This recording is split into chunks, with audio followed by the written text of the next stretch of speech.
Bismillahirrahmanirrahim. Assalamualaikum warahmatullahi wabarakatuh.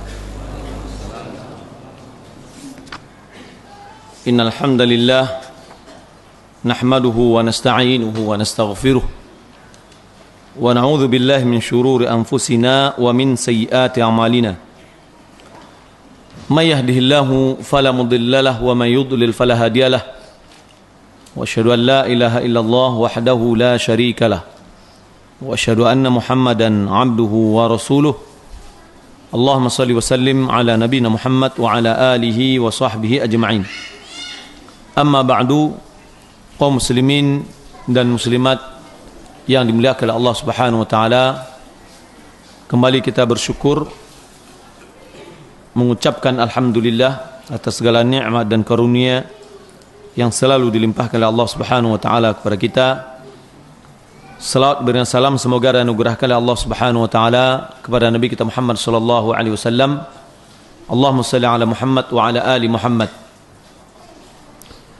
Kaum muslimin dan muslimat yang dimuliakan oleh Allah Subhanahu wa taala, masih kajian kita di dalam bab qauluhu ta'ala atau babu qaulillahi ta'ala, alam tara ila alladhina yaz'umuna annahum amanu bima unzila ilayka wa ma unzila min qablik yuriduna an yatahakamu ila at-taghut faqad umiru an yakfuru bih wa yuridu asy-syaitanu an yudillahum dhalalan ba'ida wa idza qila lahum ta'alu ila ma anzala Allah wa ila ar-rasul ra'aital munafiqina yasudduna anka sududa fakaifa idza asabatuhum musibatun bima qaddamat aydihim ثم جاءوك يحلفون بالله إن أردنا إلا إحسانا وتوفيقا وقوله وإذا قيل لهم لا تفسدوا في الأرض قالوا إنما نحن مصلحون وقوله ولا تفسدوا في الأرض بعد إصلاحها ودعوه خوفا وطمعا إن رحمة الله قريب من المؤمنين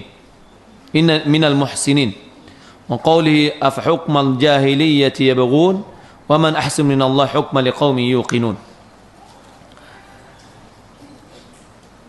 Kita telah membahas tentang mukaddimahnya,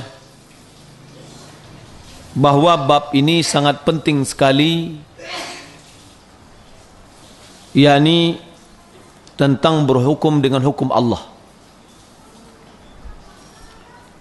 Kenapa penting sekali? Karena mengesahkan Allah, menunggalkan Allah dengan keesaannya di dalam rububiyahnya, di dalam ilahiyahnya. Rububiyah adalah perbuatannya, menetapkan hukum, memerintahkan dan melarang. Dan ilahiyah, yakni dalam mengesahkan Allah, penghambaan diri kepadanya. Maka tauhid itu mengandung dan berkonsekuensi serta mengharuskan agar Allah diesahkan di dalam hukum.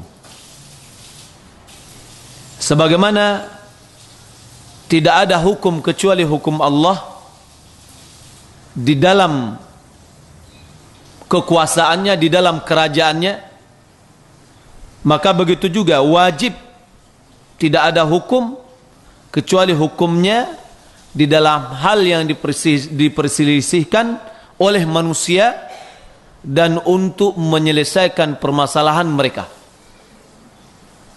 Tidak ada yang bisa mengatur dan tidak ada yang bisa memerintah di dalam kerajaan Allah Subhanahu wa taala, dalam alam semesta ini, kecuali Allah.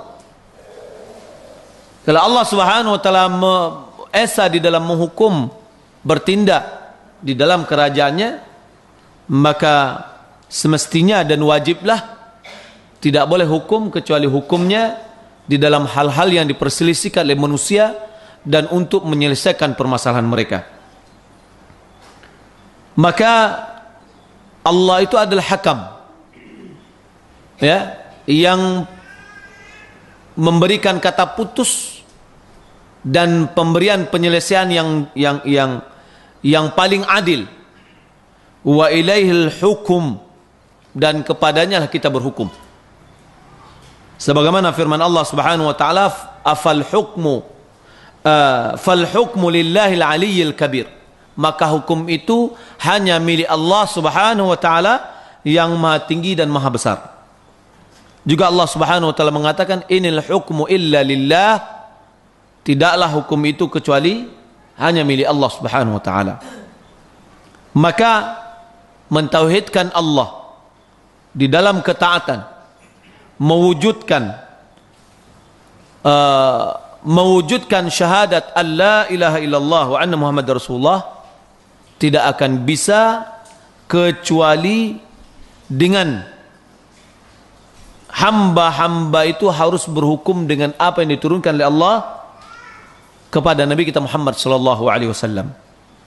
Maka siapa yang meninggalkan berhukum dengan apa yang diturunkan oleh Allah kepada Nabi kita Muhammad sallallahu alaihi wasallam dengan menggantinya berhukum dengan hukum jahiliyah, berhukum dengan hukum undang-undang yang ditetapkan oleh manusia, berhukum dengan adat istiadat yang ditetapkan oleh kaum adat, atau setiap hukum yang menyelisihi hukum Allah Subhanahu wa taala, maka perbuatan itu merupakan dari bentuk kekufuran yang besar kepada Allah Subhanahu wa taala, dan perbuatan itu merupakan bertentangan dengan kalimat tauhid, yakni syahadatu an la ilaha illallah wa anna Muhammadar Rasulullah.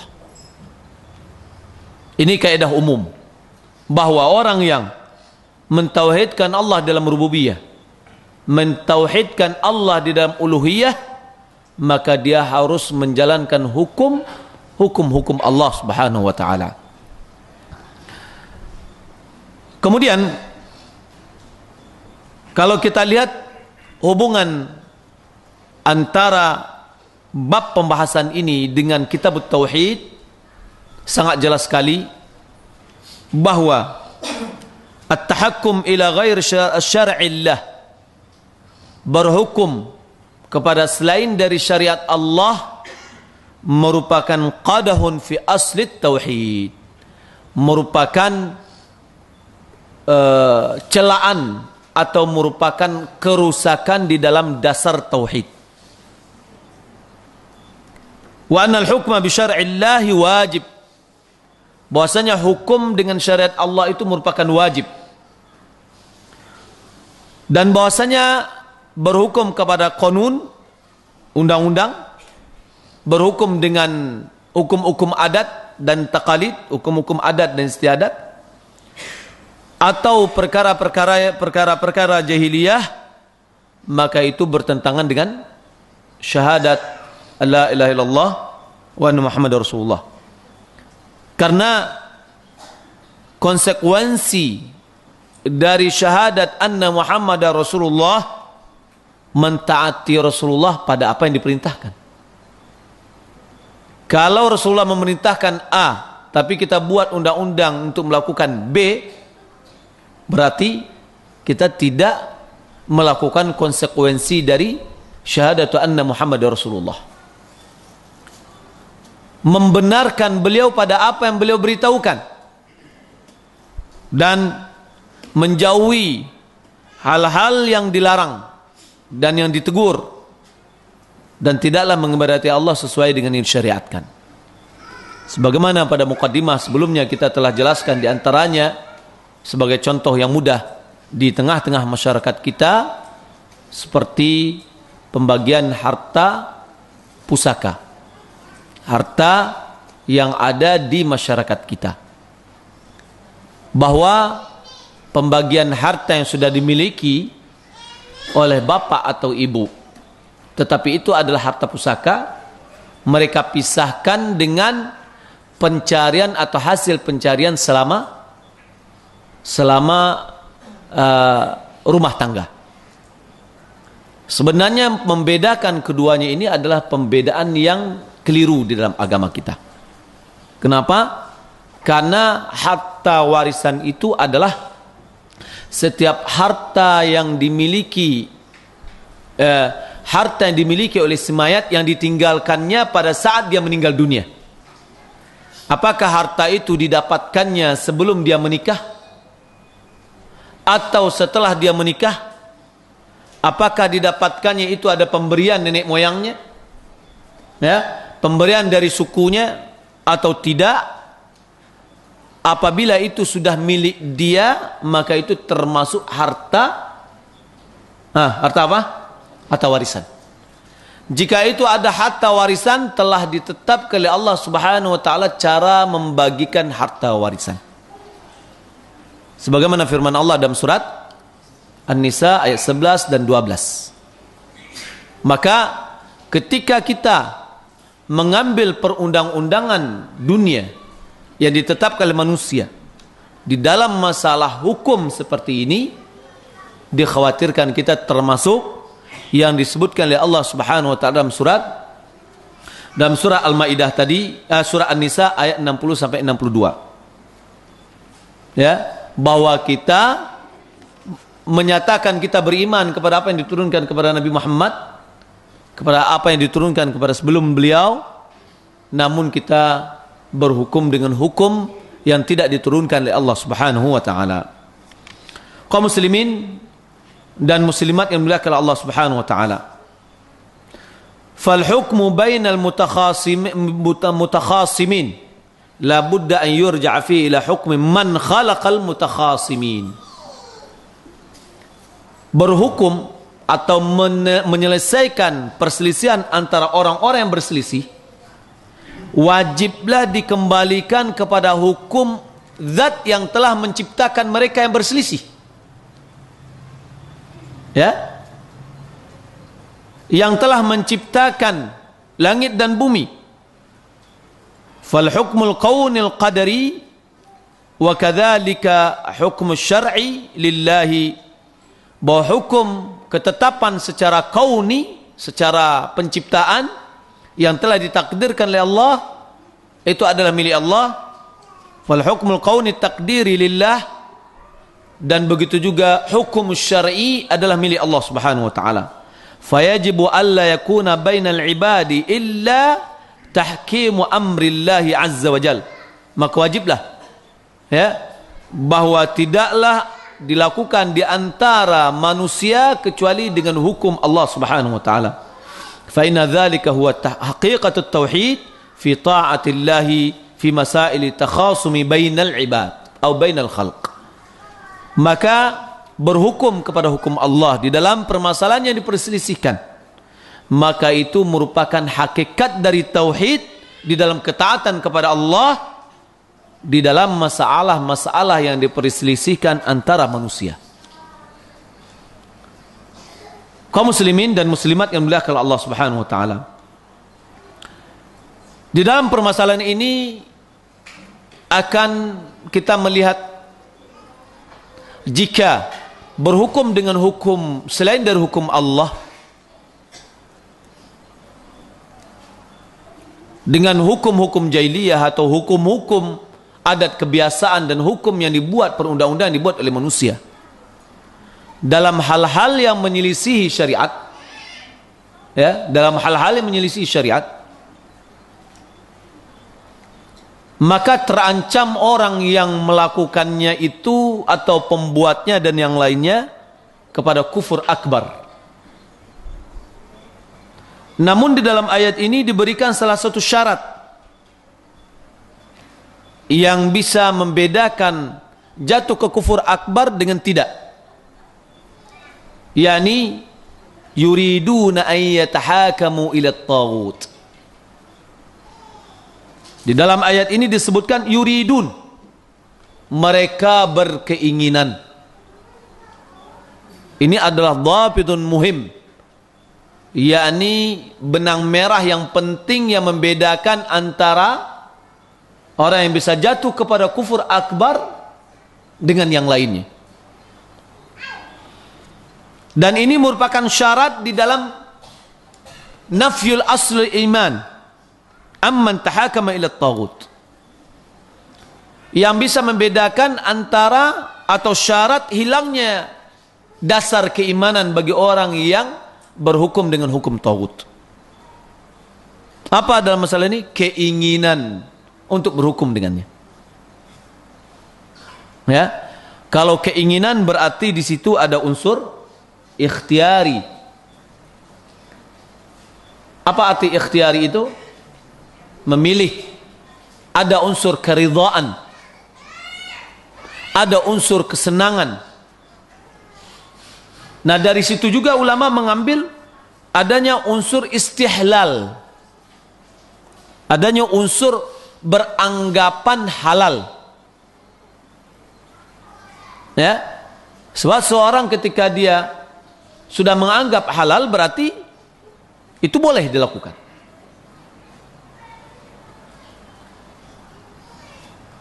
Nah, di sini fa inna man tahakama ila at-taghut qad yakunu bi iradatihi. Boleh jadi orang yang berhukum kepada taghut disebabkan didasari oleh keinginannya sendiri. Wa hiya tawa'iyyah wal ikhtiyar wal raghbah fi dhalika wa adam al-karahah. Yakni kerelaan, pilihan, keinginannya untuk melakukan itu tanpa ada rasa kebenciannya. Ya, waqad yakunu bighairi iradati. Boleh jadi dia melakukan itu bukan dari kehendaknya. Seperti dia tidak ada cara solusi kecuali ke sana misalkan. Ya, sementara dia tidak senang, tidak mau. Ya, maka dia mengambil itu berarti itu sudah dalam unsur wa huwa karih. Ada unsur ketidaksenangannya. Lalu bi'ayakuna mujbaran ala dhalik, seperti dia dipaksa untuk itu. Kalau kamu mau menyelesaikan, kamu harus mengambil perundang-undangan ini misalkan. Kalau dia mau menyelesaikan berarti mau tak mau dia harus mengikuti. Walaysa lahu fi dzalika ikhtiyar, dia tidak memiliki pilihan lain. Kalau kita di Indonesia berarti ada pilihan. Ada hukum hukum syar'i, ada hukum qanuni, hukum wad'i. Ada hukum syar'i yaitu mahkamah agama, dan ada hukum wad'i yakni mahkamah negeri. Dan negara kita mensahkan, ya, tidak ada memaksakan seseorang untuk berhukum dengan hukum satu hukum. Berbeda dengan negara-negara lain. Negara-negara lain, ya, boleh jadi bagi dia hanya hukum-hukum wad'i, hukum-hukum perundangan-undangan yang dibuat oleh manusia, sehingga dia tidak memiliki pilihan lain di dalam memilih di dalam perundang-undangannya.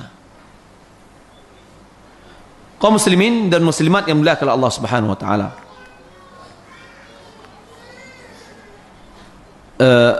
Wa huwa karih lidzalik, dan dia tidak senang untuk itu. Fal awwal, yang pertama, mana yang pertama? Adalah orang yang berhukum dengan hukum buatan manusia, keinginannya sendiri, kerelaan hatinya sendiri, ya, kemudian tanpa ada rasa risih, tanpa ada rasa tidak nyamannya. Maka yang pertama ini yuntafa anhul iman, iman pun akan hilang dari dirinya, karena tidak akan mungkin bergabungnya dua hal ini. إذ لا يجتمع الإيمان بالله بما أنزل إلى النبي صلى الله عليه وسلم وبما أنزل إلى النبي صلى الله عليه وسلم وما أنزل من قبله مع إرادة التحاكم إلى الطاغوت.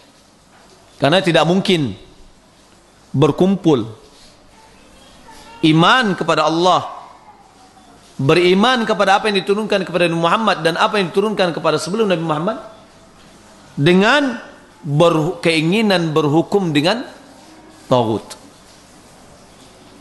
Karena kita sudah mengetahui tadi konsekuensi dari ketaatan, konsekuensi dari syahadatu an la ilaha illallah apa? kita harus mentaati Allah, mengesahkan Allah dalam ketaatannya. Konsekuensi mengatakan bahwasanya Rasulullah Muhammad itu adalah utusan Allah apa? Mengikuti perintahnya, mentaati perintahnya. Jika kita mengatakan mengikuti perintahnya sementara kita membangkang kepadanya, berarti itu adalah tindakan yang tolak belakang. Fal iradatu syartun, maka keinginan itu merupakan syarat di dalam membedakan antara yang pertama dengan yang kedua. Lianna Allah Azza wa Jalla ja'alaha fi dzalika masaqus syart. Karena Allah Subhanahu wa taala meletakkan dalam bentuk redaksi syarat. Alam tara ila alladziina yaz'umuna annahum amanu bima unzila ilaika wa ma unzila min qablik yuriduna an yatahakamu ila at-taghut. Ya. Yuridun an yatahakamu ila at-taghut. Mereka ingin ya, at-tahakkum ila at-taghut. Mereka ingin berhukum kepada taghut. Apa ini taghut? At-taghut ismun likulli ma tajawaza bihi al-'abdu haddahu. Nama untuk setiap hamba yang telah membatasi, yang telah melampaui, hamba, nama untuk setiap hamba yang telah melampaui batasnya, baik dari sisi matbu', diikuti, berarti dia sudah diikuti melewati dari batas yang ditetapkan oleh agama. Manusia boleh diikuti, tapi harus ada dalam ruang lingkup yang dibolehkan. Tapi kalau dia sudah lewat dari ruang lingkup yang dibolehkan, itu namanya melampaui batas dari batasnya. Itulah namanya taghut. Au ma'budin, atau yang diibadati. Au muta'in, atau yang ditaati. Sebagaimana dalam hadis kita mengetahui, la ta'ata li makhluqin fi ma'siyatil khaliq. Batas seseorang itu untuk ditaati adalah selama dia masih di dalam rangka mentaati Allah. Ya ayyuhalladzina amanu atti'ullah wa atti'ur rasul wa ulil amri minkum. Hai orang-orang yang beriman, taatilah Allah, taatilah Rasul, dan pemimpin di kalangan kamu. Pemimpin di kalangan kamu ini ditaati selama dalam mentaati Allah dan Rasulnya. Maka kalau dia sudah melampaui batas mentaatinya sehingga kita bermaksiat kepada Sang Khaliq, pada saat itu kita tidak boleh mentaatinya. Taat seorang anak kepada orang tuanya selama itu tidak melampaui batas yang diizinkan. Tapi kalau melampaui batas, wa in jahadaka ala an tusyrika bi ma laysa laka bihi ilm fala tuti'huma. Jika keduanya berusaha bersungguh-sungguh memerintahkanmu untuk mempersekutukan aku dengan yang lain yang kamu tidak berilmu dalamnya, fala tuti'huma, jangan taati keduanya. Kenapa? Kalau dia taati berarti dia sudah melampaui batas di dalam batas ketaatan. Karena dalam maksiat kepada Allah kita tidak boleh mentaati manusia yang menyuruh kita untuk bermaksiat kepada Allah. Maka ketika seseorang mengambil batas melebihi dari batas yang telah ditetapkan, atau mengambil sikap melebihi dari batas yang ditetapkan, maka disitulah taghut. Dari sini akan kita lihat nanti siapa-siapa saja yang digolongkan dalam masalah ini. Waqad umiru an yakfuru bih. Artinya mereka telah diperintahkan untuk mengingkari taghut. Wa man yakfur bit taghut wa yu'min billah. Siapa yang mengingkari taghut dan dia beriman kepada Allah, itulah maknanya la ilaha illallah. Tidak ada yang berhak diibadati. Berarti mengingkari selain yang mengingkari yang diibadati selain daripada Allah. Wa yu'min billah, dia beriman kepada Allah, itulah namanya illallah, menetapkan keimanan hanya kepada Allah Subhanahu wa taala saja. Mereka telah diperintahkan untuk mengingkari setiap berhukum kepada selain dari syariat Allah. Fal amru bil kufri bit tahakkumi ila taghut amrun wajib. Perintah untuk berhukum, perintah untuk mengingkari berhukum dengan taghut merupakan perintah yang wajib. Wa min ifradit tauhid, itu merupakan dari bagian tauhid. Wa ifradit ta'zimillah, merupakan bagian mengesahkan dan mengagungkan Allah fi rububiyyatihi, dalam rububiyah Allah Subhanahu wa taala. Wa man tahakama ila at-taghut bi iradatihi, siapa yang ingin berhukum dengan hukum taghut dengan keinginannya sendiri, ya, faqad intafa anhu al-imanu aslan, maka sungguh telah hilang darinya keimanan dari dasarnya. Waqad umiru an yakfuru bihi wa yuridu syaitan an yudhillahum dhalalan ba'ida. Syaitan menginginkan untuk menyesatkan mereka dengan kesesatan yang jauh. Ini menunjukkan bahwa berhukum kepada hukum selain Allah itu merupakan bisikan syaitan. Itu merupakan godaan dari syaitan. Kemudian ayat berikutnya, wa idza qila lahum la tufsidu fil ard qalu innama nahnu muslihun. Apabila dikatakan kepada mereka janganlah kamu melakukan kerusakan di permukaan bumi, qalu innama nahnu muslihun, kami ini sebenarnya adalah orang-orang yang melakukan perbaikan, ya, melakukan perubahan, ingin menjadikan orang baik, ingin merubah orang kepada yang lebih afdal. Ini dalam surah Al-Baqarah ayat 11. Wal ifsadu fil ard, melakukan kerusakan di permukaan bumi, wa al isyraku billah, berbuat syirik kepada Allah Subhanahu wa taala. Wa ifsaduha bisyirk bi anwa'ihi alladhi minhu syirku fit ta'ah, merusak bumi dengan syirik, ya, dengan salah satu jenisnya yaitu syirik di dalam ketaatan. Sebelumnya kita telah mempelajari syirik dalam bentuk syirik ketaatan itu apa? Apa ayatnya? Ittakhadhu ahbarahum wa ruhbanahum arbaba min dunillah wal masih ibn Maryam wa ma umiru illa liya'budullah, ya. Mereka itu menjadikan rahib-rahib dan pendeta-pendeta mereka arbaba min dunillah, tuan-tuan yang dijadikannya, yang ditaatinya, yang dipatuhinya,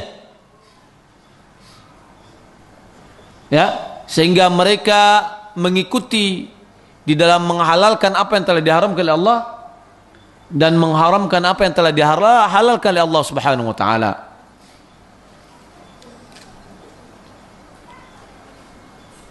Wa bi tahkim syar'i Allah taala, wa bi tahkim ghair syar'i Allah, yang membuat kerusakan di permukaan bumi adalah membuat kerusakan juga berhukum dengan hukum selain Allah Subhanahu wa ta'ala, berhukum dengan selain syariat Allah, maka memperbaiki bumi ini adalah dengan cara menjalankan syariatnya dan mentauhidkan Allah.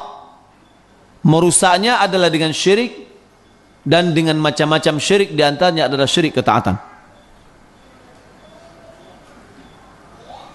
Maka dalam ayat ini sangat jelas sekali di antara ciri-ciri sifat-sifat orang-orang, karakter orang-orang munafikin, annahum yas'auna fi syirki wa fi wasailihi wa afradihi, mereka bersegegas melakukan atau mendekati jenis-jenis syirik, mendekati media-media yang menghantar kepada syirik, dan jenis-jenis dari syirik itu sendiri.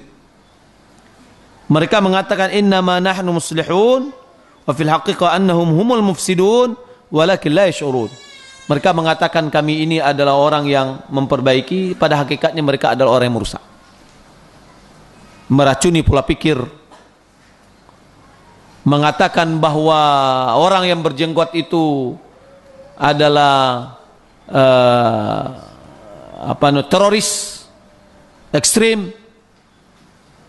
orang yang celana cengkerang itu adalah teroris ekstrim. Ini adalah memberikan sifat agar orang jauh dari syariat Islam. Ya, sehingga ketika dia setiap melihat orang yang berjenggot, dia benci. Lalu dia katakan, kita mau memperbaiki orang, kita mau memperlunak mereka. Ini adalah bagian dari karakter-karakter munafikin. Mereka mengatakan kami ini memperbaiki pemikirannya. Betul, memperbaiki pikiran dari yang baik menjadi yang rusak. Ya. Ala innahum humul mufsiduna walakin la yash'urun. Kata Allah Subhanahu wa ta'ala, sebenarnya mereka lah ada orang-orang yang merusak, akan tetapi mereka tidak sadar, mereka tidak merasa. Kenapa? Li'annahum idza aradu syirka wa raghibu fihi wa hakamu wa tahakamu ila ghairi syar'illah fa inna dzalika huwal fasad wa sa'i fihi sa'yun fil ifsad. Karena mereka berkeinginan jika ingin melakukan syirik, memberikan motivasi untuk perbuatan syirik, memberikan motivasi untuk berhukum dengan hukum selain Allah Subhanahu wa ta'ala, maka sebenarnya itulah yang merupakan kerusakan. Kemudian aktivitas untuk melakukan kerusakan di permukaan bumi. Afa hukmul jahiliyati yabghun? Apakah mereka menginginkan hukum jahiliyah? Apa hukum jahiliyah? Yani an yahkuma ba'dhum ala ba'din bi an yusanna al-basharu syari'atan fayaj'aluna hakama. Yakni seorang menghukumi orang lain, seseorang atau sebagian menghukumi bagian yang lain dengan membuat manusia membuat satu kebiasaan atau satu syariat, ketetapan. Faj'alunaha hakama, dan dia jadikan ketetapan itu sebagai pemutus, penyelesaian. Ya, ada orang yang mengatakan kalau nampak anak padusi jua anak laki-laki baduan, ketetapan dari hukum disiko adalah mereka harus dinikahkan, atau dia harus dibuang.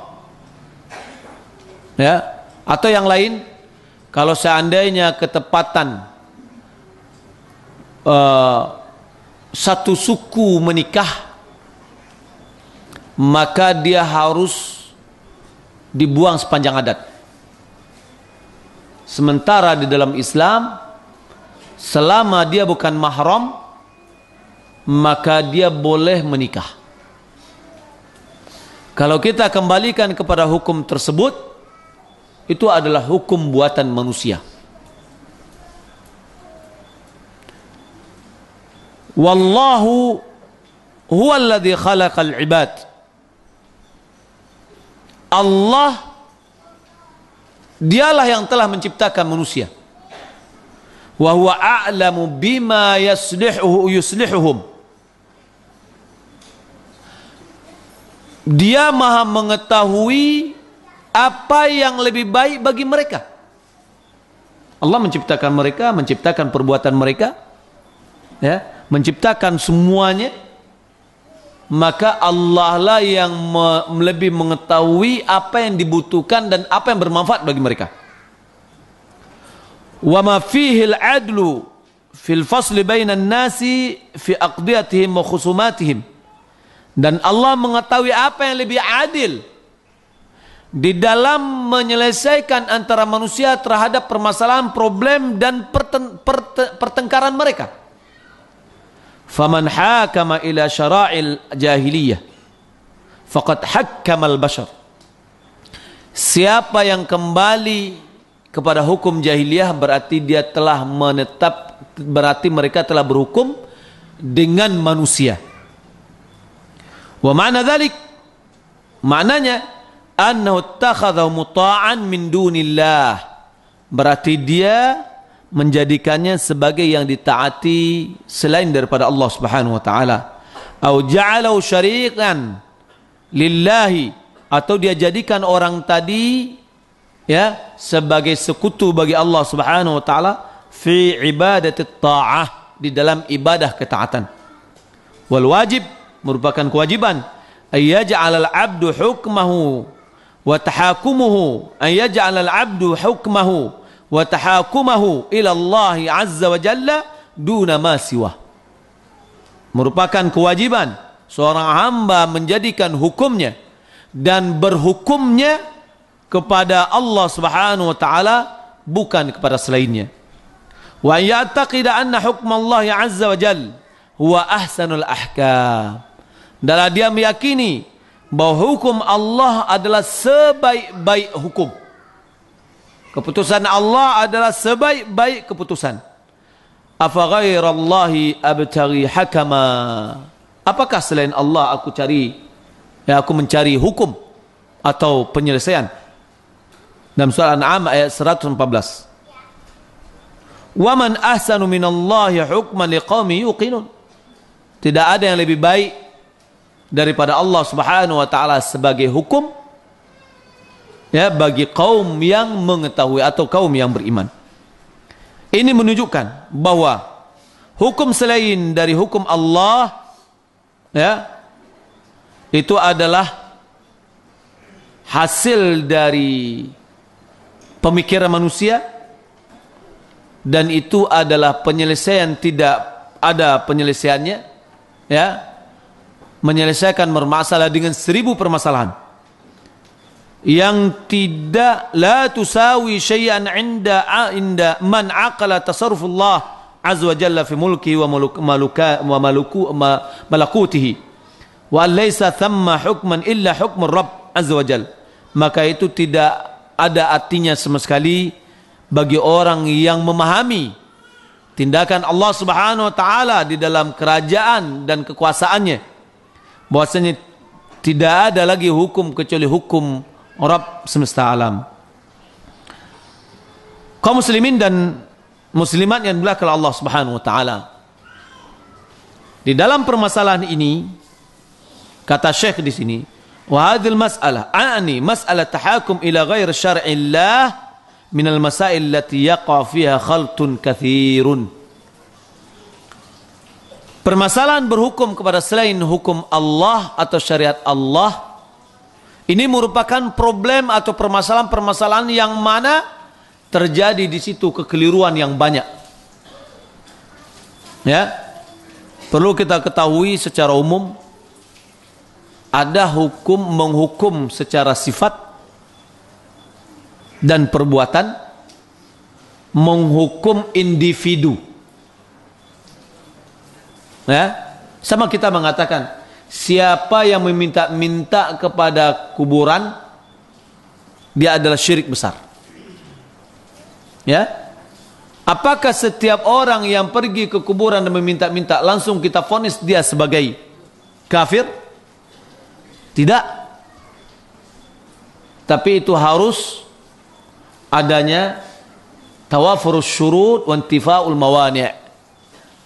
Harus dilengkapi syarat-syaratnya dan hilangnya dia hal-hal yang bisa menghalanginya dia dari dihukum dari hukuman tersebut. Jadi tidak semua yang kita lihat, ya, secara yang kita ketahui hukumnya secara umum kita bisa terapkan kepada individu. Tidak. Karena penerapan setiap individu ini kepada individu itu adalah berbahaya. Tidak semua kita yang bisa memberikan hukum secara individu. Karena ini harus pandangan yang tajam, ilmu yang luas. Hanya ulama yang bisa memberikannya. Bukan kita-kita yang hanya membaca buku bahasa Indonesia, ya, atau kita bisa bahasa Arab sedikit, atau baru kita mempelajari ilmu agama sedikit. Lebih baik menetapkan orang yang sudah kita yakini dia sebagai seorang muslim daripada kita mengeluarkan orang yang sudah pasti muslim disebabkan oleh sesuatu yang kurang jelas bagi kita atau dengan sesuatu yang diperselisihkan.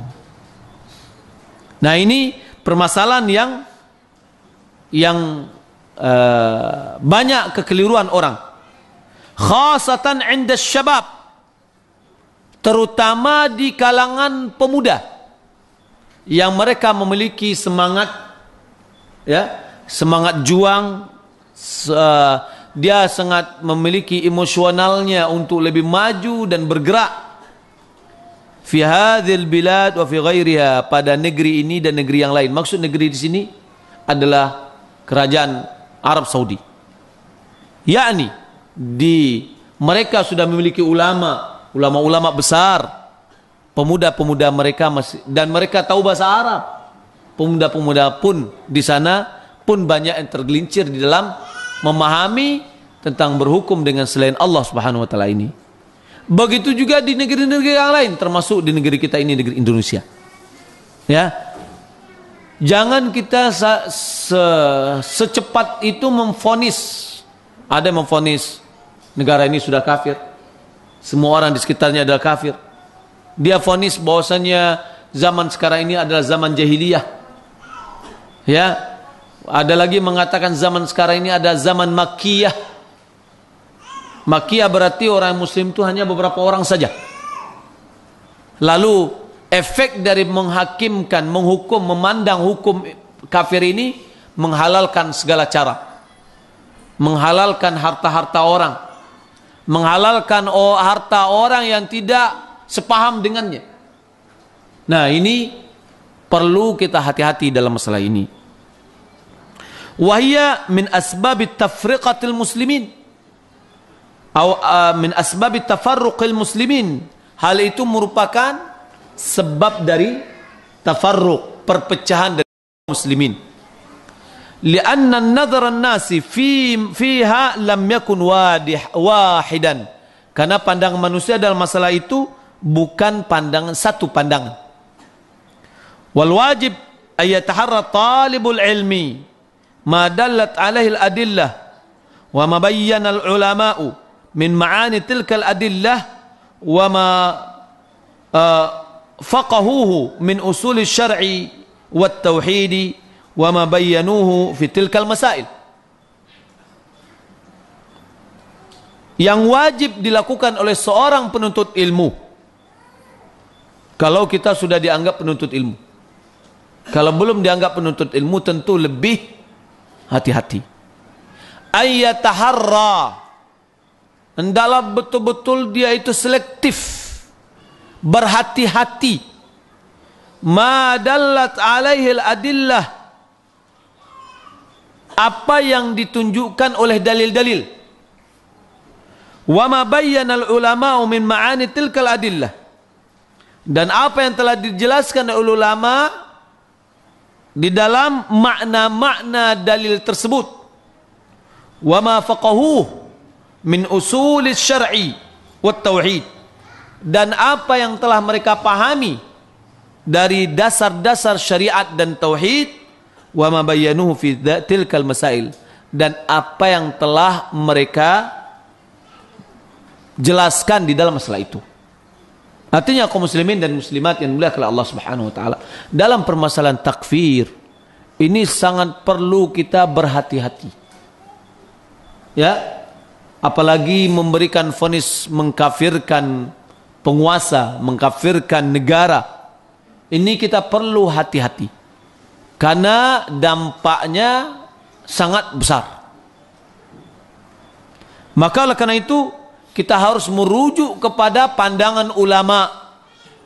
Kalaupun kita membaca buku-buku mereka, kalau masih bermasalah, tanyakan kepada mereka. Maka tidak boleh kita hanya mengambil satu buku saja. Ya, ada katanya buku menjadi orang yang bertauhid di akhir zaman, di mana buku itu mengkafirkan seluruh negara. Ya, ini dia katakan bahwa buku itu adalah buku yang terbaik, perlu dibacakan kepada ulama-ulama rabbaniyin yang tahu dengan dalil-dalil dan paham. Mereka sudah menghabiskan umur mereka di dalam memahami agama ini. Mereka hafal Al-Quran, menghafal hadis-hadis yang banyak.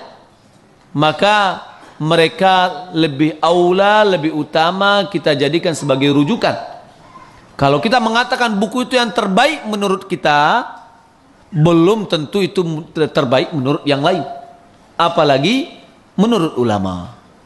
Maka perlu kita mengembalikan buku tersebut. Ya, yang mana kita harus hati-hati, karena ini bukan percobaan, ya, bukan kelinci percobaan, akan tetapi ini berhubungan dengan i'tiqad, berhubungan dengan wala dan bara, dan itu adalah merupakan bagian dari tauhid yang harus kita pelajari. Syekh Saleh di sini dia menjelaskan, wa min aujil ghalat fi dzalika, dari sisi-sisi kekeliruan dalam masalah itu, annahum ja'alul mas'alatal hukmi wa tahakumi wahidatan. Yani dari salah satu sisi kekeliruannya itu dalam masalah ini, karena mereka anggap rata semua, satu. Mereka jadikan masalah ini, yakni masalah berhukum dan mengambil hukum, itu semuanya satu. Ya, yakni ja'aluha suratan wahidatan. Mereka hanya jadikan hanya satu model saja. Semua yang ada itu satu model saja. Yakni semuanya, pokoknya orang begini dia kafir, tanpa mereka merinci dan menjelaskan. Wahiyya muta'addidatus suwar, pada hakikatnya model-modelnya itu banyak. Ya, jenis-jenisnya beragam. Wa min suwariha, di antara gambarannya atau modelnya, at-taqnin min haitsu wad'uhu kufrun. Ayyakuna hunaka tashri'un litaqninin mustaqillin yudaha bihi hukm Allah azza wa jal. Yang pertama, bentuk yang pertama atau model pertama, bahwa adanya penetapan syariat, termasuk di sini syariat penetapan hukum, litaqninin mustaqil, di dalam untuk undang-undang yang tersendiri, yudaha bihi hukm Allah, yang mana undang-undang hukum itu menyaingi, menandingi syariat Allah. Menandingi berarti kalau seandainya tidak menandingi, tetapi ditetapkan, dibuat undang-undang, namun itu adalah untuk merinci dan memudahkan hukum Allah, berarti itu tidak termasuk yang bertentangan. Hadat taqnin, membuat undang-undang ini, min haitsu wad'uhu kufrun, dari sisi pembuatannya itu adalah bentuk kekufuran.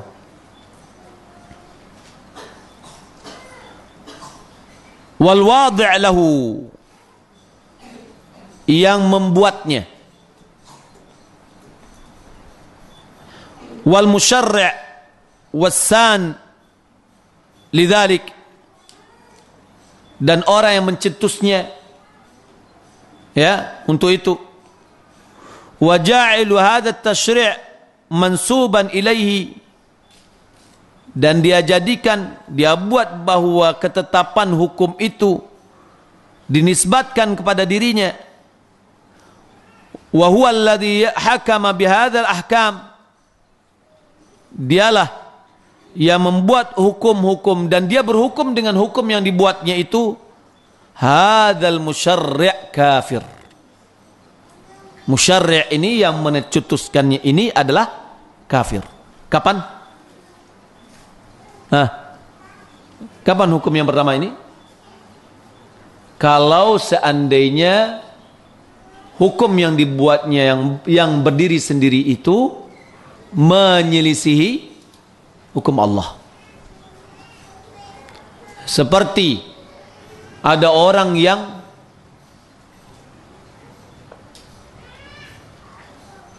meletakkan hukum zina, ya, atau orang yang tidak memberikan definisi zina.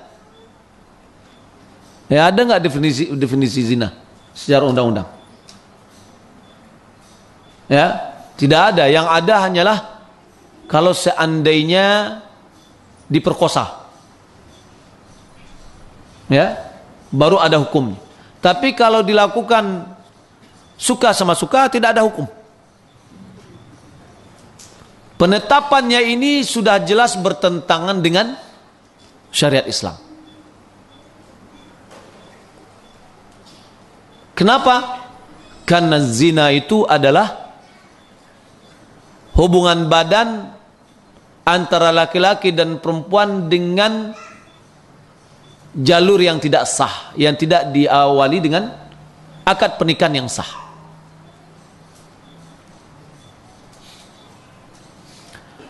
Atau menetapkan hukum, di dalam Al-Quran sudah ditetapkan bahwa berzina itu didera, mencuri potong tangannya, lalu dibuat hukum yang berbeda dengan itu, maka pencetusnya adalah kafir. Ya. Kemudian wa kufruhu zahir, kekafiran itu jelas. Li'annahu ja'ala nafsahu taghutan, karena dirinya dianggapnya, dia sudah menjadikan dirinya sebagai taghut. Apa itu taghut tadi? Orang yang melampaui batas.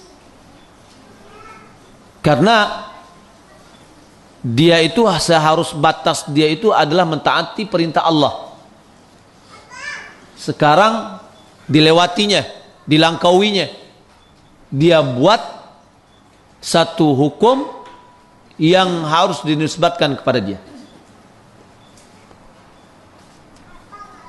Fada'an nas ila ibadati, dia suruh orang lain untuk menjalankan hukum itu, berarti dia juga mengajak orang lain untuk mengibadatinya karena mentaati hukum atau ketetapan yang telah dibuatnya.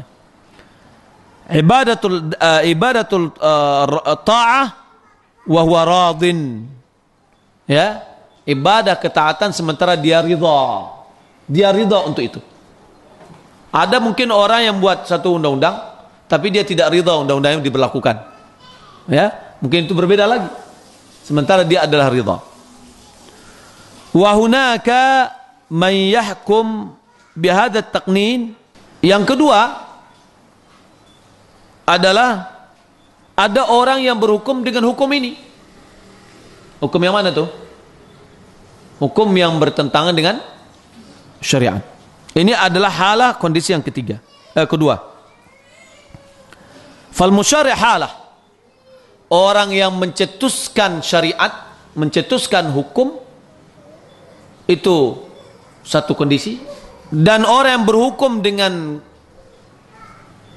hukum tersebut, kondisi yang kedua. Orang yang menjadikan hukum itu sebagai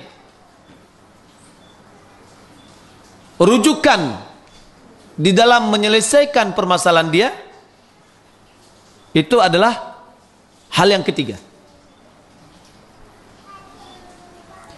Yang keempat, wa may yaj'aluhu fi baladi min jihati daulah, hadhihi halat rabi'ah. Siapa menjadikannya hukum tersebut di dalam negerinya dari sisi pemerintahan negara, ini kondisi yang lain. Jadi orang yang membuat, orang yang orang yang mengambil keputusan dengan undang-undang tadi yang dibuat, orang yang pemakai. Jadi rakyat atau siapa yang mau dia mengambil hukum ini, berarti dia berhukum kepadanya. Lalu diputuskan oleh hakim yang menghukumi dengan hukum itu. Itu yang kalau hakim masuk kepada yang kedua. Pembuat masuk yang pertama. Yang menjalankan masuk yang kedua. Yang memakai masuk yang ketiga. Yang penerapannya dengan negara masuk yang keempat. Ini beda-beda. Ya.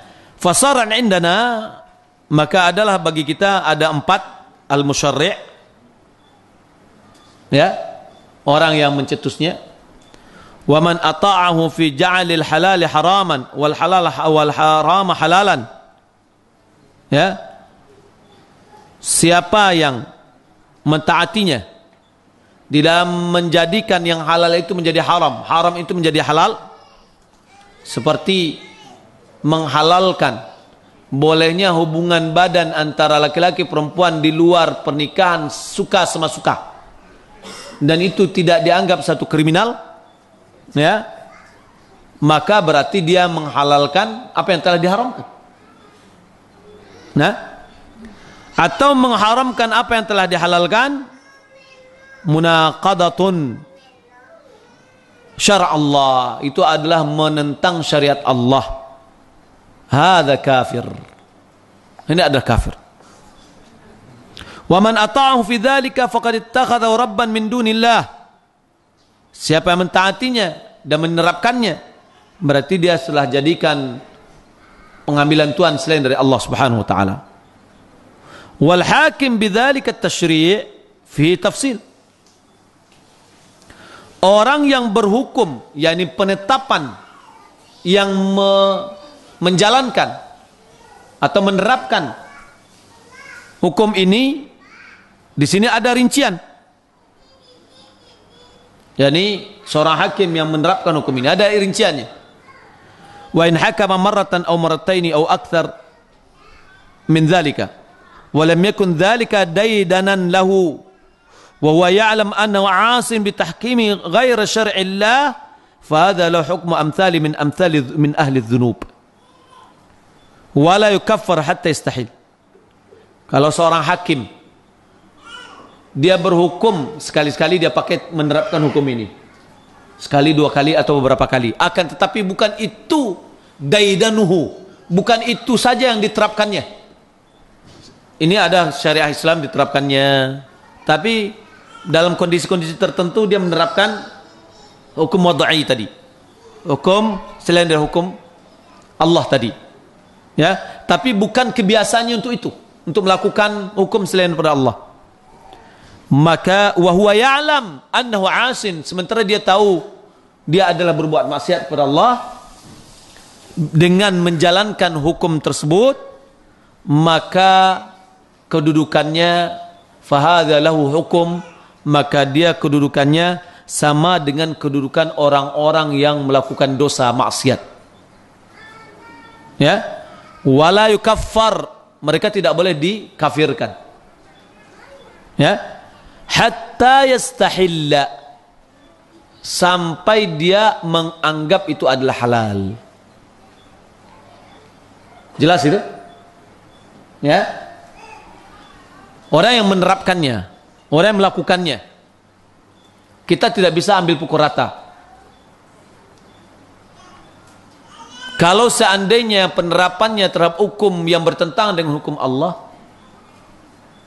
dia terapkan itu sekali-sekali, dia terapkan sekali, dua kali, dia kelihatan kondisi, tapi bukan itu terus yang dilakukannya, maka dia termasuk orang yang golongan maksiat, tidak dikafirkan kecuali kalau dia beranggapan itu halal, walaupun sekali dia hukumkan.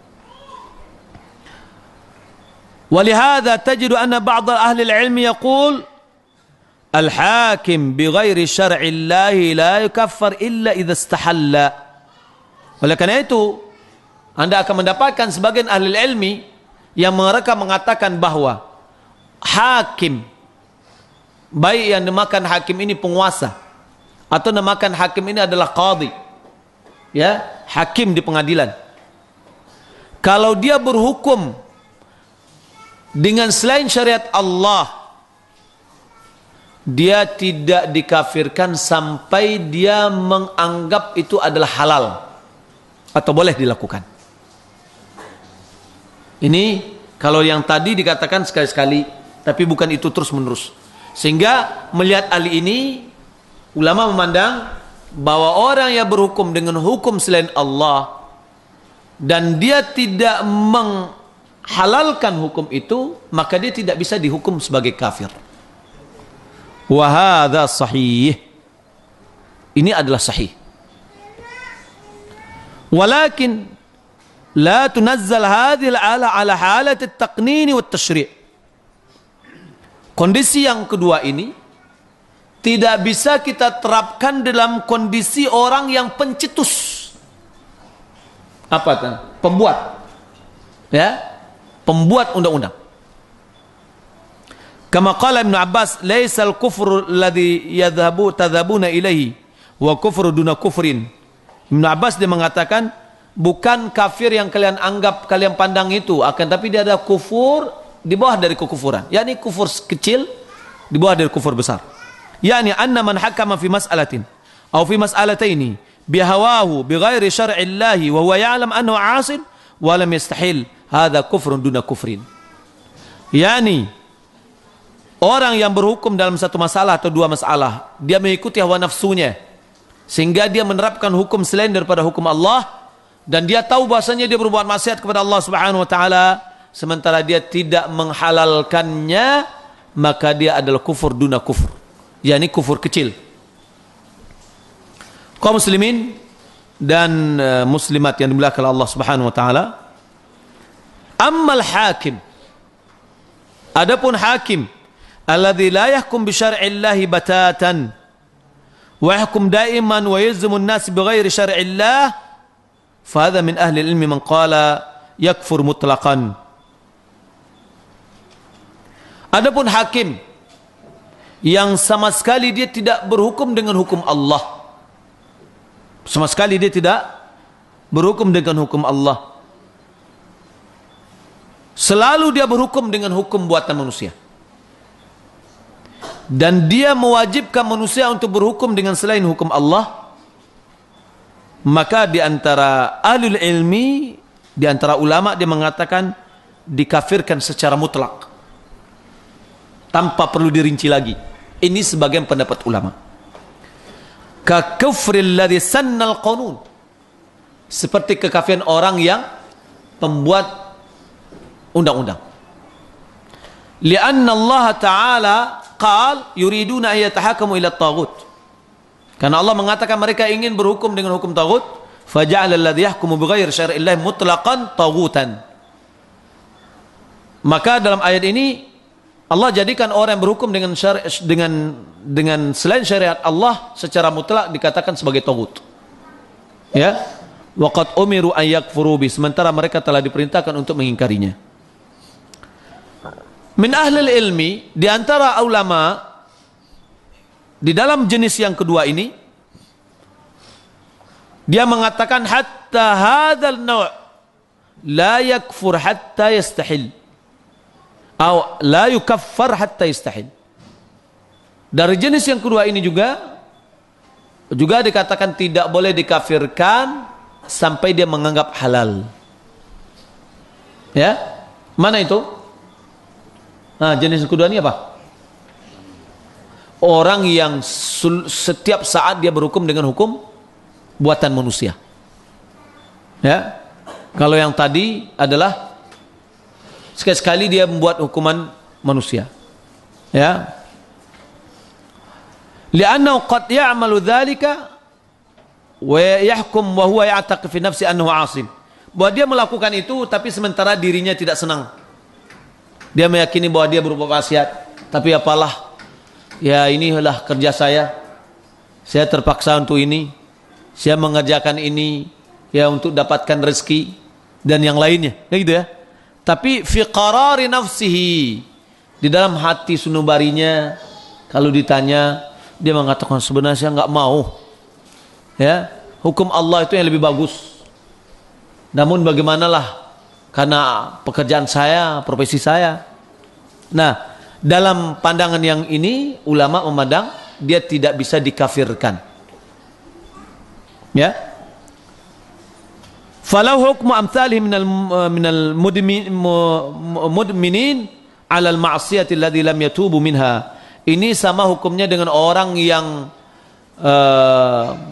sudah bergelimang dalam dosa yang belum bertobat dari dosa itu sendiri. Karena kalau dia bertobat lalu dia besok dia kerjakan lagi, berarti itu tidak taubat. Karena taubat itu adalah meninggalkan perbuatan tersebut, menyesali apa yang telah terjadi dan bertekad untuk tidak mengulangi. Wal qaulul awwal huwa alladhi yahkumu da'iman bighairi syar'illah wa yalzimu an-nas bighairiha annahu kafir wa sahih indi. Pendapat yang pertama yang mengatakan bahwa dia berhukum selalu dengan hukum selain dari hukum Allah dan mewajibkan manusia untuk berhukum dengan hukum selain hukum Allah, maka itu adalah kafir. Ini pandangan saya, kata Syekh Saleh Ali Syekh, saya pandang itu yang lebih kuat. Dan itu juga pendapat dari kakeknya Muhammad bin Ibrahim di dalam tulisannya Tahkimul Qawanin, menerapkan hukum qanun atau undang-undang buatan manusia. Li'annahu la yasduru fil waqi' min qalbin qad kafar bit taghut bal la yasdur illa mimman 'azzama al-qanun wa 'azzama al-hukm al-qanun. Karena hal itu tidak akan mungkin terjadi secara waqi', secara realita dari orang, dari hati yang telah mengingkari kekufuran atau mengingkari atau mengkufuri taghut. Malahan itu tidak akan terjadi kecuali dari orang yang mengagungkan undang-undang, ya, mengagungkan hukum dengan undang-undang buatan manusia. Walhasil di dalam permasalahan ini terjadi perbedaan pandangan ulama. Maka di sini, ya, kalau diterapkan pada diri kita masing-masing, boleh jadi kita mengambil pendapat yang kedua. Ya, akan tetapi di sini kita tidak boleh tasarru', bergesa-gesa di dalam menghukum. Nah, inilah yang kita katakan dan Syekh mengatakan tadi, banyaknya kekeliruan. Kadang-kadang ketika disebut wah ini hakim itu kafir, ya, tanpa ada perincian. Nah, perincian itu sudah kita jelaskan baik yang kondisi yang pertama maupun dalam kondisi yang kedua. Halu yang ketiga, pemakai hukum, halatut mutahakimin, manusia. Ini bukan pelaku, ya, tetapi siapa? Pemakai. Apa beda pelaku dengan pemakai? Kalau pelaku yang saya istilahkan adalah orang yang mengambil keputusan dengan undang-undang tadi. Kalau pemakai, orang yang pergi datang ke situ untuk diberlakukan hukum itu pada diri mereka. Ya. Yani alladhi yadhhabu huwa wa khasmuhu wa yatahakamu ila qanun. Yani orang yang pergi dan lawannya untuk mengambil keputusan dengan keputusan qanun, yani undang-undang. Fahadha fihi tafsilun aidan. Di sini juga ada rinciannya. Ya, ada rinciannya. Wa in kana yuridu tahakumu ila at-taghut walau raghba fi dhalika wa yara anna al-hukm bi dhalika sa'ighun wa la yakrahu fa hadha kafirun aidan. Kalau seandainya dia pergi, dia berkeinginan untuk mengambil keputusan taghut, itu keinginan dia, kesenangan dia anggap itu adalah boleh-boleh saja, dia anggap itu adalah suatu hal yang biasa, dan dia tidak sedikit pun merasa risih, tidak merasa benci, maka dia sama dengan kafir. Kenapa? Seperti yang tadi, alam tara ilal ladzina yazumuna annahum amanu bima unzila ilaika wa ma unzila min qablika yuriduna an yatahakamu ila at-taghut. Baik. Li'annahu dakhil fi hadhihi al-ayah, karena dia masuk dalam ayat ini. Wala tajtami'u kama qala al-ulama iradatu tahakum ila at-taghut mal imanu billahi bal hadha yunfi hadha.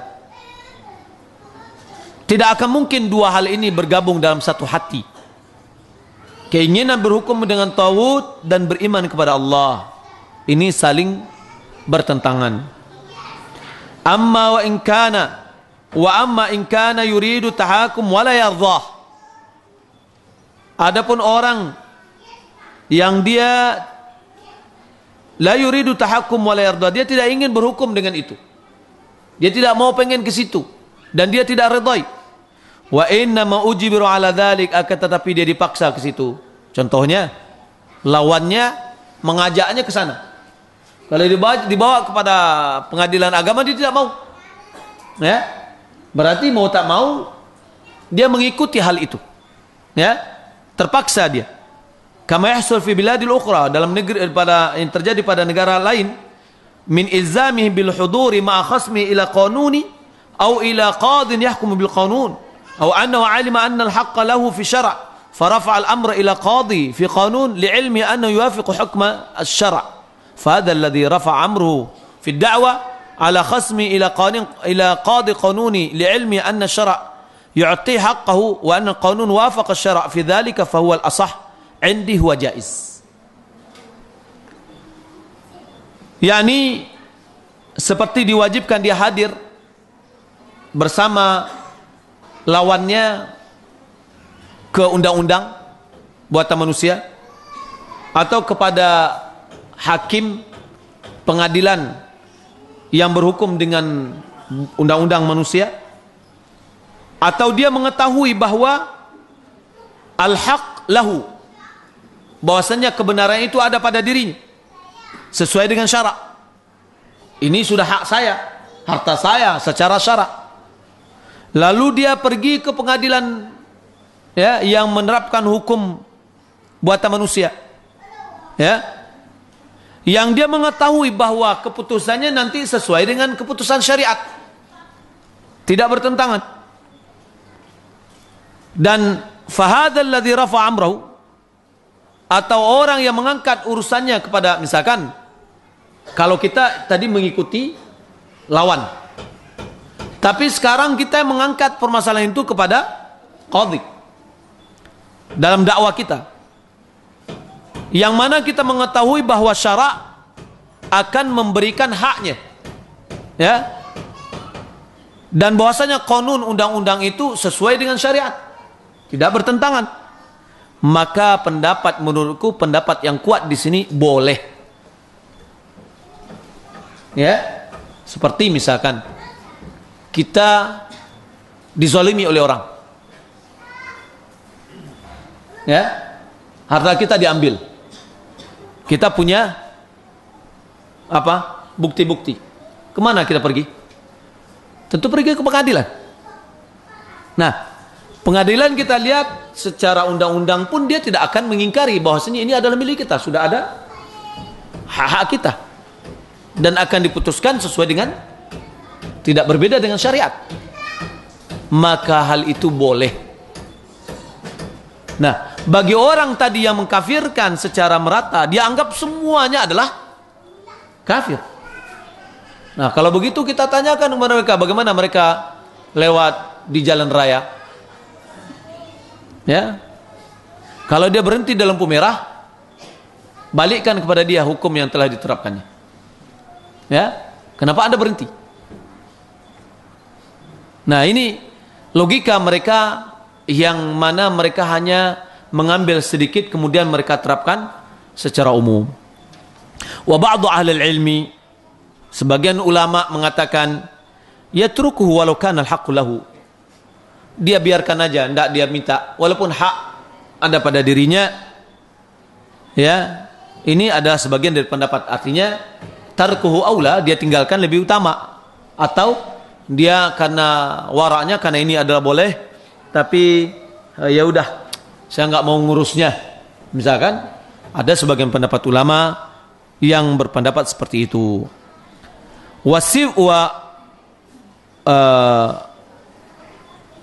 Wallahu subhanahu wa ta'ala wasafal munafiqin.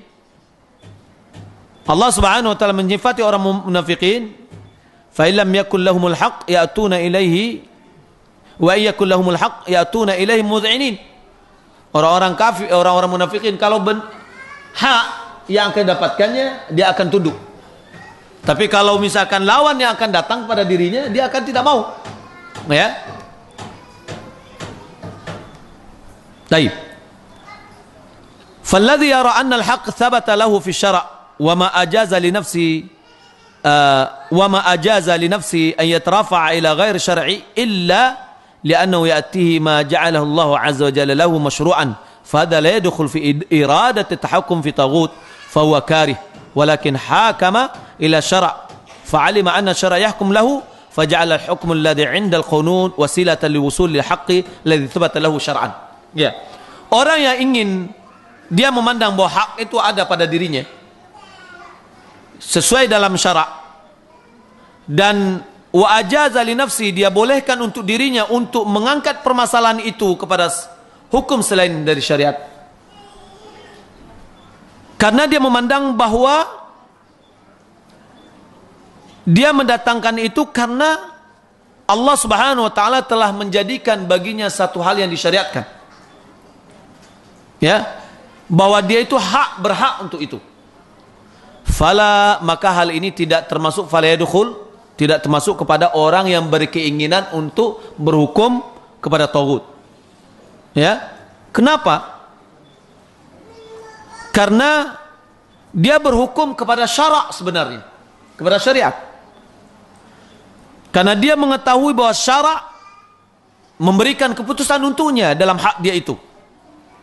Maka dia jadikan hukum yang ada di dalam undang-undang sebagai wasilah, sebagai media sarana untuk mendapatkan haknya yang sesuai dalam syariat. Adapun yang ketiga, yang keempat, ya, yang keempat, halatud daulah allati tahkum bighairi syar'i.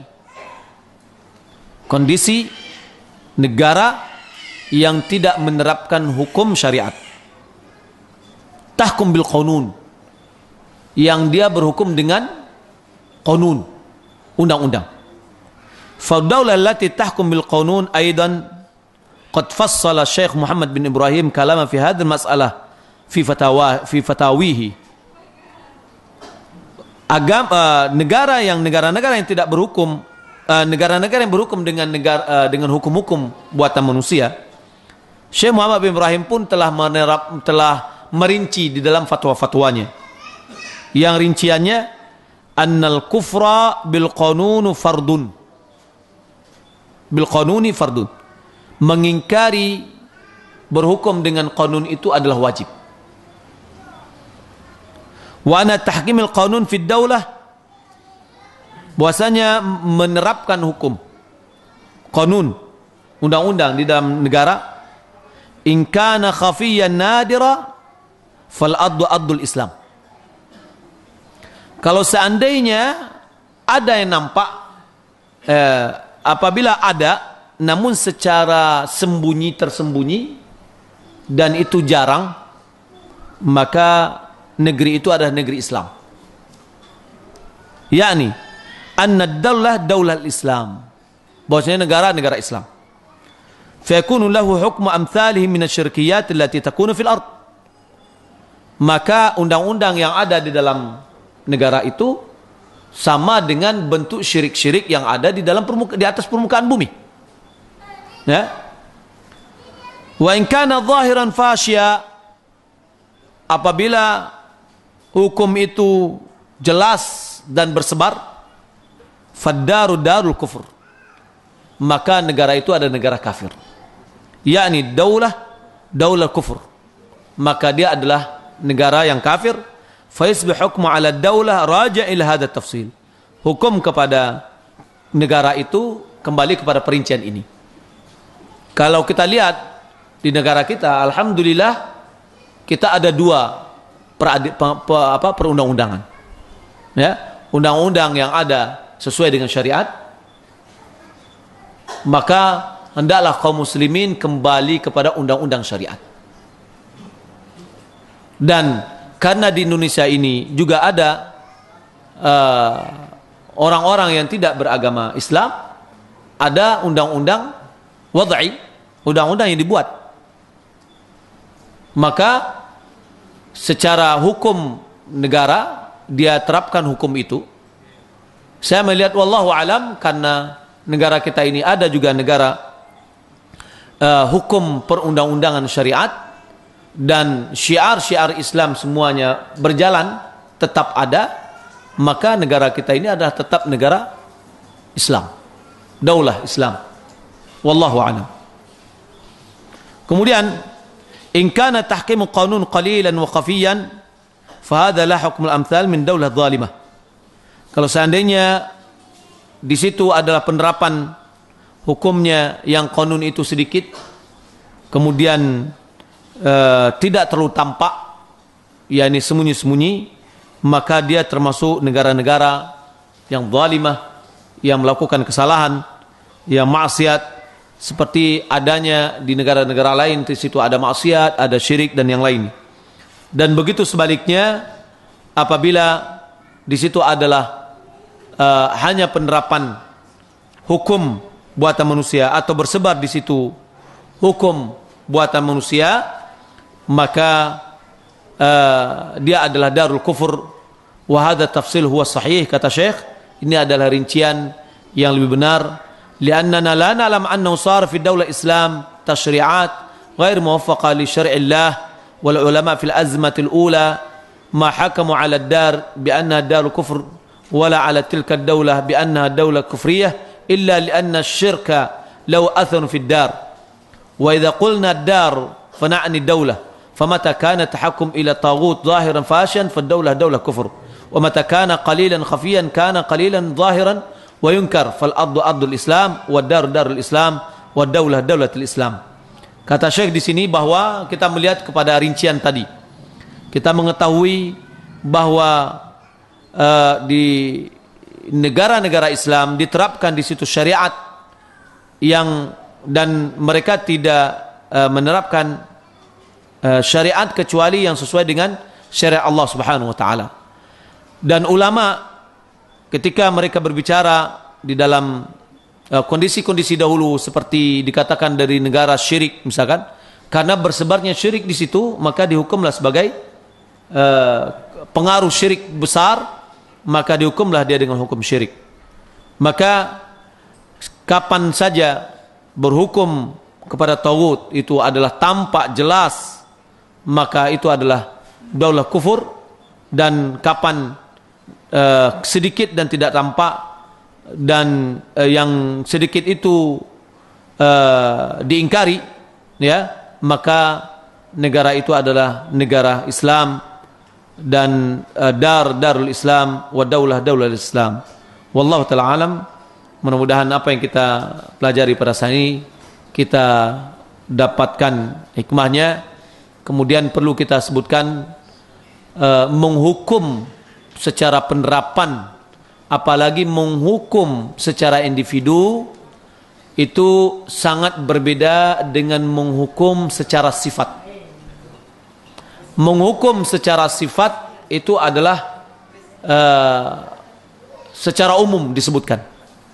Tetapi kalau menghukum secara individu dan tertentu, diperlukan ilmu yang dalam, ya, wawasan yang luas, dalil-dalil yang lengkap, sehingga bisa menerapkan. Maka sebagaimana yang dikatakan oleh Syekh tadi, penuntut ilmu harus hati-hati dalam masalah ini. Jangan tergesa-gesa, dan tidak boleh kita menghukum atau mendudukannya dengan sama rata semua. Wallahu ta'ala alam. Sallallahu Muhammad wa ala alihi wa sahbihi ajma'in. Profesor di bidang hadis mengatakan pada zaman kita sekarang ini tidak perlu lagi menghafal hadis karena sudah begitu banyak buku-buku hadis. Lagian menghafal hadis juga tidak berpahala. Apakah pernyataan seperti ini berdosa, Ustadz? Pertama, udah jelas pernyataan seperti ini adalah sangat keliru. Kalau begitu tidak usah dia menghafal buku, menghafal ilmu, karena ilmu itu sudah ada dalam buku-buku semuanya. Ya, ini kalau seandainya dia menghafal ilmu, maka yang lebih utama dihafalnya adalah Al-Quran dan Sunnah. Ya, kalau seandainya dia adalah seorang memiliki keluasan ilmu, tentu tidaklah ilmu itu yang dapatkan kecuali adalah hafalan. Karena ilmu itu adalah fis sudur, yang ada dalam hati, yakni yang hafal dalam hati, la fis sutur, bukan di dalam tulisan. Apakah pernyataan ini pernyataan seperti ini berdosa? Wallahu alam, saya tidak tahu, akan tapi khatir, ya, berbahaya, ya, karena akan menyebabkan ungkapan ini menjadikan hadis-hadis itu akan hilang. Karena seorang tidak akan mudah memahami kalau seandainya dia harus merujuk kepada buku dulu. Ya, apa hukumnya sholat? Tunggu dulu, ya, saya ambil buku dulu. Nah, kalau dia hafal, dia bisa menerapkan. Ya, hukumnya sholat adalah wajib, itu merupakan rukun. Apa dalilnya? Al-Quran. Ya, dalam hadis apa? Hadis Ibnu Umar. Ya bunil Islamu ala khamsah, syahadatu an la ilaha illallah wa anna Muhammadar Rasulullah wa iqamis shalah wa ita'iz zakah, dan seterusnya. Jelas bisa kita menjawab. Kalau seandainya, ya, tidak perlu dihafal, lalu bagaimana orang itu memberikan argumentasi? Coba kita lihat orang-orang yang berada di dalam undang-undang, ya, dalam perundang-undangan dunia, mereka menghafal pasal dan ayat-ayat berikutnya. Tidak mungkin dia berhujah dengan orang mengatakan, oh ada di dalam buku undang-undang ini, gitu aja. Nggak bisa. Dia harus sebutkan ayat berapa, pasal apa. Ya, begitu juga kita berargumen, baik dalam Al-Quran maupun dalam hadis. Maka kalau ini yang diterapkan, saya khawatir berarti profesor hadis itu tidak hafal hadis. Apakah memberi makan kepada orang lain merupakan bagian dari hukum Allah? Pertama, ini adalah syariat kita. Allah Subhanahu wa taala berfirman, "Ara'aita alladhi yukadzibu bid-din, fadzalika alladhi yad'u al-yatim wa la yahuddu 'ala ta'amil miskin." Ya, yang tidak memberikan dorongan untuk memberikan makanan kepada orang fakir miskin. Itu sudah jelas. Ya, perintah Allah, perintah Rasulnya. Ya, ketika Rasulullah ditanya ayul Islam afdal, Rasulullah menjawabnya it'amut ta'am. Saling memberikan makanan, ya, mengajak makan siang misalkan, ya, atau mentraktir, itu juga adalah it'amut ta'am. Seorang hakim di pengadilan agama memberikan keputusan atau mendukung seorang wanita menggugat cerai suaminya. Apakah hakim tersebut termasuk kafir? Enggak. Ya, kenapa? Ada haknya gugat cerai. Itu namanya khulu'. Sebagaimana Rasulullah SAW ketika ada seorang wanita datang kepada beliau, dia mengatakan, ya Rasulullah, saya tidak mengingkari nikmat, mengingkari kufur dengan Allah Subhanahu wa taala. Tetapi ketika dia melihat suaminya ini tidak nyaman pada dirinya, dia ingin berpisah. Lalu Rasulullah mengatakan kepada Thabit, apakah kamu mau mengembalikan maharnya? Jatuhkanlah talak kepada dia. Berarti Rasulullah memberikan sokongan kepada sahabiat tadi untuk berpisah dengan suaminya. Karena dia melihat tidak ada, kalau seandainya suami istri sudah tidak cinta lagi, ya, istri benci melihat suaminya, tidak bisa dia menegakkan ketaatan kepada suaminya, takut dia akan mendapatkan maksiat. Berarti tujuan dari pernikahan itu, yakni mawaddah wa rahmah, tidak ada lagi. Apalagi satu sama lain yang saling menuduh, ya, saling tidak percaya. Berarti tidak tercapai tujuan dari pernikahan. Kalau tidak tercapai tujuan pernikahan, tidak ada gunanya pernikahan itu tetap diabadikan. Ya. Nah, kalau seandainya istri yang bersikap seperti itu, berarti ada solusinya dalam agama kita, adalah al-khula', yakni dia minta cerai, lepas dari suaminya dengan tembusan. Nah, ini namanya gugat cerai. Ya, wallahu alam. Tentu hakim, Bapak Ibu bilang Allah Subhanahu wa taala bukan orang yang baru dari jalanan suruh jadi hakim, enggak. Tentu orang yang sudah berilmu tentang hukum syariat, dia sudah biasanya mereka adalah ahwal syakhsiyah, dia sudah mempelajari tentang syariat-syariat dalam masalah hukum, ya. Tentu pandangnya adalah pandangan yang sudah didasari oleh agama. Maka keputusan tadi tidak termasuk kafir. Bolehkah kita menyatakan zaman ini adalah zaman penuh fitnah? Ya. Ya, fitnah itu bermacam-macam maknanya. Cobaan, ujian, fitnah, yakni kekacaubalauan, ya. Kalau bagaimana Ustadz dulu sering bilang saya teman. Dulu saya sering bilang sama teman bahwa dia telah melenceng. Terus saya sering bilang, kafir kamu. Tapi saya ucapkan kata-kata itu dalam keadaan bercanda. Mohon penjelasan. Jangan, tidak ada bercanda dalam masalah ini. Ya, jangan kita. Man qala li akhihi ya kafir faqad ba'a bi ahadihima. Siapa yang mengatakan kepada kawannya ya kafir, ini kafir itu salah seantara di antara mereka berdua. Kalau enggak sama temannya, kalau enggak pada dirinya sendiri. Maka perlu kita hati-hati. Ucapkanlah kata yang lain, ya, masih banyak perkataan yang bagus diucapkan. Ustadz, tolong beritahu kepada ibu-ibu yang membawa anak kecil supaya dijaga agar tidak ribut dan sampah makanan berupa plastik agar tidak berserakan. Ini saya sampaikan ibu-ibu, ya, yang membawa anak-anak kecil, mohon agar tidak supaya menjaga anak jangan ribut. Tadi saya bacakan, sekarang baru saya ungkapkan. Dan tolong sampah plastik dan janganlah meninggalkan masjid ini kecuali masjid itu sudah bersih. Islam mengajak kita untuk kebersihan.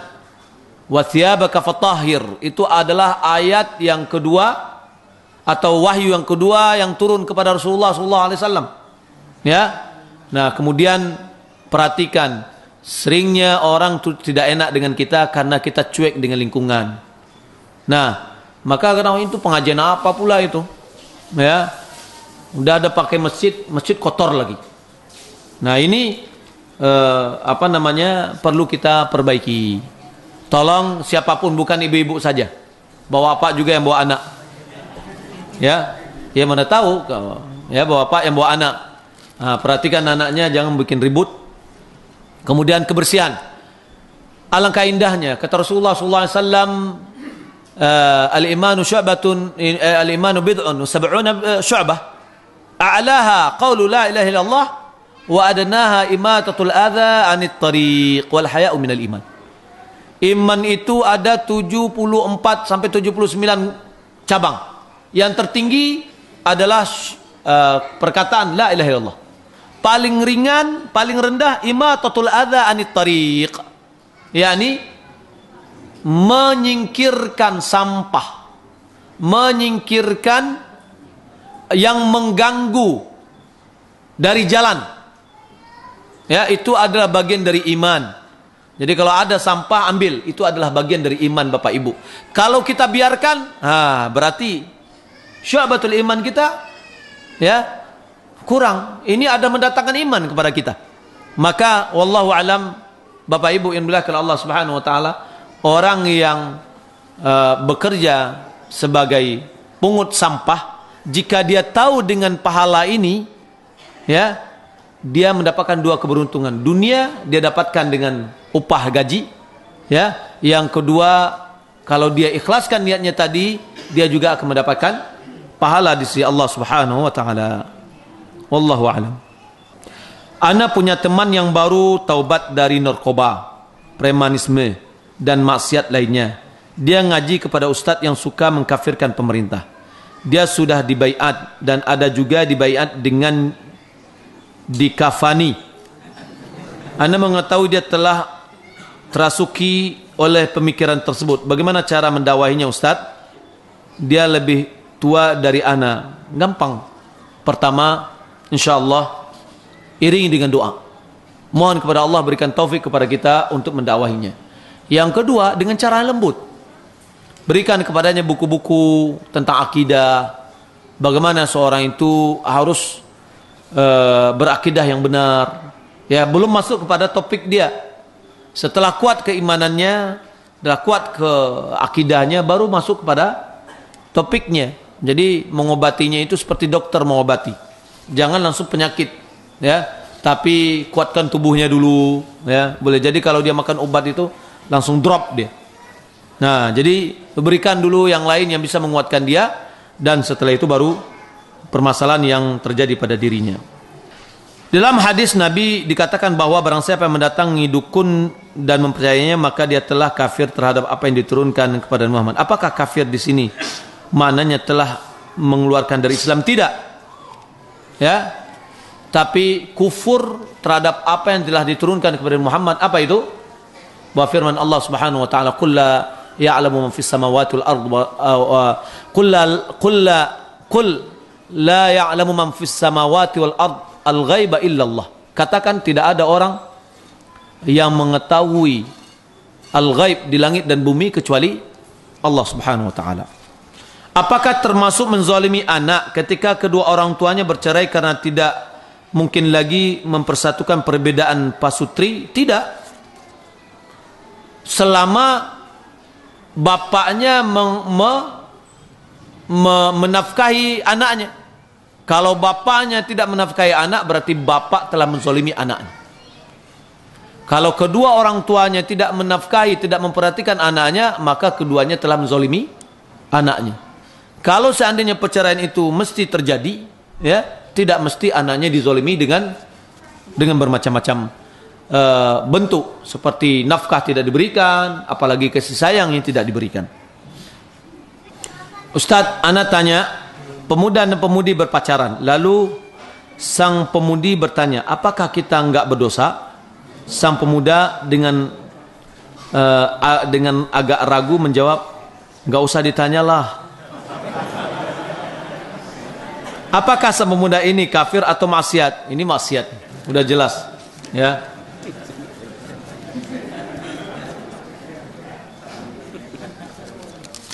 Baik, waduh ini pertanyaannya panjang-panjang. Kita cari pertanyaan, akhir pertanyaan. Ustaz, apakah boleh seorang muslimah menghabiskan usianya untuk menuntut ilmu syar'i, kemudian baru menikah dengan niat untuk menghilangkan kebodohan serta memperbaiki dirinya?